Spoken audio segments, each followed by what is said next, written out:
Halo Sobat Mania, kembali lagi di BRC Official, ada kabar menarik nih mengenai Tavares jaring pemain seleksi U20 ke skuad pramusim PSM. Di tengah isu eksodus besar-besaran para pemain, PSM Makassar rupanya sudah kembali bergerak mencari talenta muda untuk musim depan. Ini diungkapkan langsung oleh sang pelatih kepala, Bernardo Tavares, selepas menekuk Rans Nusantara FC pada Selasa tanggal 30 April tahun 2024 lalu. Saya ingin menyampaikan bahwa kami akan melakukan trial untuk PSM U-20 nanti. 5 pemain terbaik trial nanti akan kami ikutkan pada pramusim, bergabung dengan tim senior, jelas pelatih asal Portugal tersebut di hadapan awak media. 1. Akademi PSM bergerilya mencari para pemain muda potensial hingga Juni mendatang. Akademi PSM Makassar akan melakukan mencari pemain muda potensial di 7 wilayah dari awal Mei hingga pertengahan Juni mendatang. Mulai dari Luwu Timur, Luwu, Parepare, Bulukumba, Bon, Kendari, Sulawesi Tenggara kemudian Palu, Sulawesi Tengah. Rangkaian awal trial ini berlangsung di lapangan Antil Football Academy, Desa Larolambara, Kecamatan Burau, Luwu Timur, pada Jumat tanggal 3 Mei tahun 2024 kemarin hingga Minggu tanggal 5 Mei tahun 2024 besok.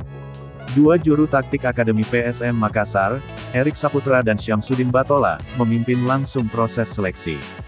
2. Pemain muda memang menjadi tulang punggung tim utama selama 2 musim terakhir.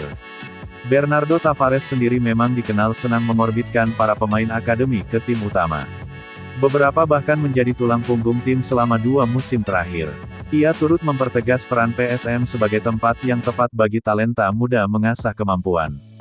PSM selalu memberikan kepercayaan kepada pemain muda di pertandingan Liga 1 dan kompetisi internasional, ujar Tavares. Tak cuma helatan domestik, pasukan Ramang juga akan mengikuti ASEAN Club Championship yang berlangsung mulai tanggal 17 Juli tahun 2024 mendatang. 3. Tavares berjanji akan bekerja keras membangun tim untuk musim depan. Lebih jauh, Tavares berharap materi skuad PSM musim depan bisa lebih mumpuni. Ia berjanji akan bekerja keras untuk membangun tim, termasuk dengan memanfaatkan para pemain hasil trial. Musim depan, kami berharap kembali bersama-sama dengan kerja keras, berharap bisa membangun tim yang bagus, ungkap pelatih asal Portugal tersebut. Juku Eja sendiri diperkirakan akan jalani libur hingga Juni, sebelum kembali berkumpul untuk persiapan musim 2024/25. Nah itu dia sobat untuk update kabar hari ini, bagaimana pendapat kalian sobat? Tulis pendapat kalian di kolom komentar ya sobat, dan jangan lupa like, komen dan subscribe.